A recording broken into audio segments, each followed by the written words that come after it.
Yeah, so that story there getting us into a discussion here today, and essentially there has been a lot of sentiment on many different products. So we want to try and get into some of those products, and we'll start at what we just talked about, bread, and the fact that, of course, this is a product that touches almost everybody. And Ken, the proposal here is to slap it with what, 16% VAT, essentially by removing the exemption on some of the processes and the inputs. How do you think this is going to affect Wananchi, so to say? Many thanks, Wakaba. Yes. Indeed, I think the price, if you look at a loaf of bread, might go up from maybe about 64 shillings for the small to one. almost to 80 shillings. And now think of a country where unemployment is very high. That's the staple for a lot of people. Then it means you're putting the citizens in a very difficult place. So naturally, I think the backlash will be quite significant, and I think it's one of the areas that really has to be thought through carefully. There has been sentiment that a lot of the taxes in these proposals are targeted at bringing the informal sector into some sort of formal tax brackets. Do you agree? Well, that's the messaging that we get, that there are only 3 million people in the formal sector and about 16 million people in the informal space. Yes. So for them, it makes sense to try and rope more people in. But there's some of the people you're roping in are people who are unemployed. Yes. People who don't have an income, people who are already struggling. So to the extent that you're making life even harder, definitely it becomes a problem. But I think even on a deeper perspective is people will look for cheaper substitutes. So even the additional revenue that the government believes it would get actually might disappear, as people would say, if I can't afford bread, I'll take my tea with something else. So that leads to a lose-lose situation. Ndoma or something else like that, which is not easily taxable. Precisely. Prof, I want to bring you in. And the perspective has been that a lot of the challenges we're seeing here today is because we rebased the economy in 2009. There were changes made in 2016, some tinkering in 2019. And there are those who have said that with the expansion of the economy because of the rebasing and inclusion of this invisible sector before that, the informal sector, the tax has not grown in tandem with the economic growth. Hence the talk about ratios of tax to GDP, which we've seen recently, the 16% vis-a-vis 22% earlier, that sort of thing. Do you think government has been able to effectively target this informal sector? I don't think so. Yes. Rebasing the economy wasn't a bad idea, yes. Both in 2009 and 2016. Yes. Because you are trying to expand your tax base. But when you expand your tax base, how do you want to bring in the informal sector? Let them produce first. Yes. Let them engage in production and consumption instead of putting pressure on them in terms of numbering them and expecting them to. It will still finally end up on the formal sector because it's actually the people that are in the formal sector that will see the weight of that tax. Yes. So the idea of rebasing the economy was meant to bring in the informal sector, but let them produce, and automatically they will actually pay taxes when they have engaged in production. Their consumption will increase, and they will pay taxes. Yeah. I like that perspective, and the question then to both of you gentlemen would be, if government was to think in a different way and then think of ways of spurring economic growth, formalization, further development in this sector to enable them do what you're saying, what would those measures look like? If we were to assume that government has no idea what to do in this space, what would your advice to them be to enable then this sector start to grow their businesses, grow their productivity, start to formalize, and start to be more present when it comes to tax? Prof, you go first. It's a question of enhancing competitiveness and ensuring that when you are expanding the local production, manufacturing, you don't make them disadvantaged when it's compared to the other. So when you rush into making them to pay taxes, then you are disadvantaging them versus the regional parties that are around. Yes. So it's a question of ensuring that there is competitiveness, ensuring that the incentive is for growth, build for them some infrastructure, Yes. encourage some kind of investment in them so that they will actually also expand. Yes. So making them to rush into paying taxes might not really help. Take an example of this mobile Yes, mobile money. Yes, Yes. mobile. You know, you let them to grow, or even this. You're talking about the device manufacturers. Yes, the device manufacturers. Make them to grow. Yes. These online businesses, you know, let them grow fast. It's when now you rope them in terms of taxation. But even with that, they will definitely pay. Yeah. Okay. Ken? I think absolutely it's about making a good business environment, both for startups and for established businesses. Once businesses can thrive, having a low tax environment, a low interest rate environment, limited regulations, then most businesses will start thriving. Everybody will want to be part of the formal sector. Jobs will be created, Yes. and government will get from the income So taxes. are we saying this is not happening now? It's not quite happening. You know, if you look at our economic model, Yes. we don't really put jobs at the heart of it. In fact, if I ask you what the unemployment rate is today, you'll have very different It's answers. several different numbers depending on who you ask. Exactly. But think about the United States. Today being the first Friday of the month, Yes. they will be publishing their jobs numbers for the past month.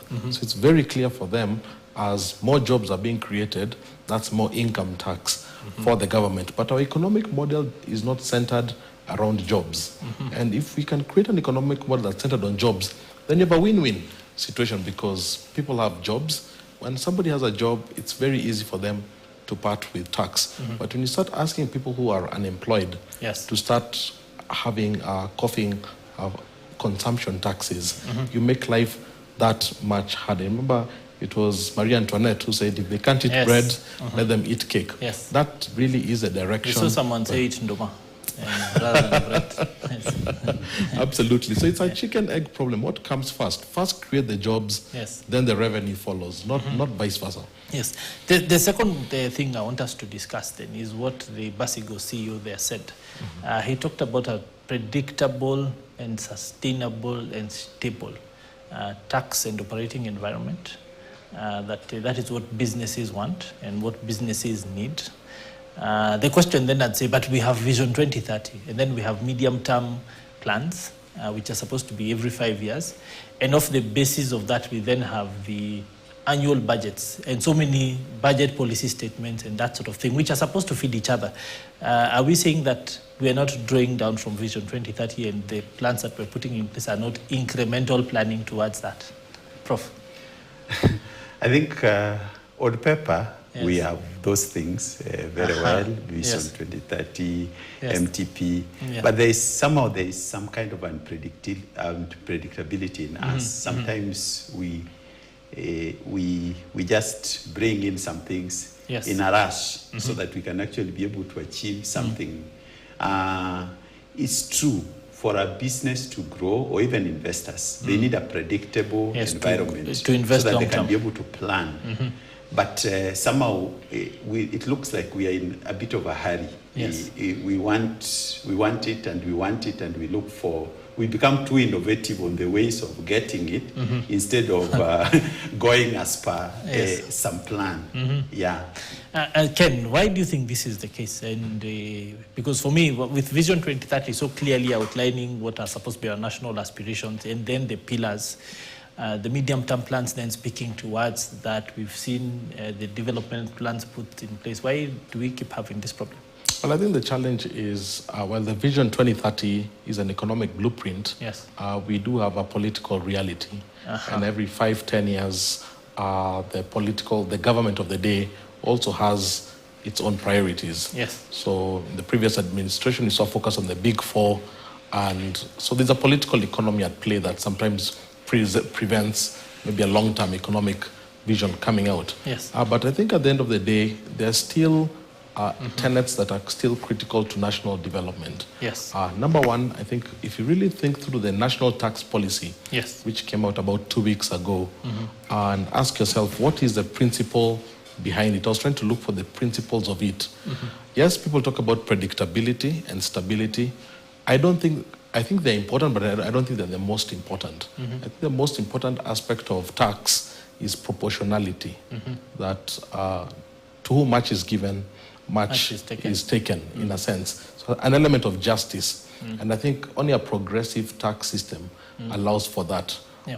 Predictability and stability are good, but to the extent that they are stable on good principles. So I think it's going back to our principles and asking, what are we looking for at the end of the day? And I think this country, if you look at the economic survey, the statistics there, I think it's really around the labor market, yes, and employment, because if you don't fix these things, then you start having issues around security, crime, yes, all the social issues come up. So I think we have to have a very, very tunnel vision, yes, on job creation, and everything has to rotate around job creation. The question that we are then asking at that juncture is, at leadership level, what is this political reality that we are talking about that essentially means that the drive, the angling, the planning is veering away so drastically from what was there before, such that we can't talk about incremental planning, incremental development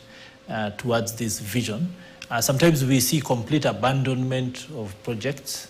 So we have, for example, we have a railway to nowhere, as it was called once. It was a fancy project. It has worked for some areas, hasn't worked for others, really expensive. And you can see that across the economy. So what do we do to ensure that our leadership then starts to follow through on things that especially are long-term and are supposed to be invested for, like the first railway was supposed to last 100 years. So how do we do those sorts of projects so that we enjoy the impact and enjoy it sustainably? If you look at the political angle, I think the two big philosophies in political philosophy is really around the size of government. Yes. So if you have like the right-wing type of government, talks about limited government. Yes. And the left-leaning type of government is more for big government, yes, government and social benefits. And those two will always, in every country, yes, those two forces tend to intertwine. And you'll find Vision 2030 is heavy on infrastructure, yes, on big government spending. What big government spending does, however, is sometimes it can limit how much money goes to the private sector. Yes. So you'll find an alternative government that's more pro-business and wants banks to lend more to private businesses than to large-scale infrastructure. And that's why it becomes a big challenge. But interest rates are still north of 13%. That's very true. Yes.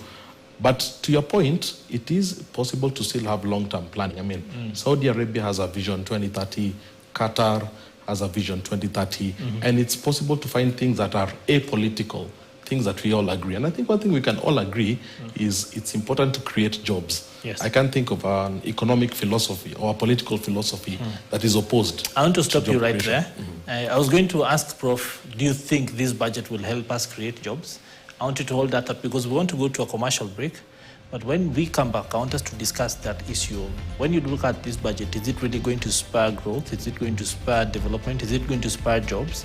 And if not, what do we need to build into it so that when we have the outcomes that we want? So that will be after a short break. We'll be back in just a couple of minutes. Stay with KTN Business Today.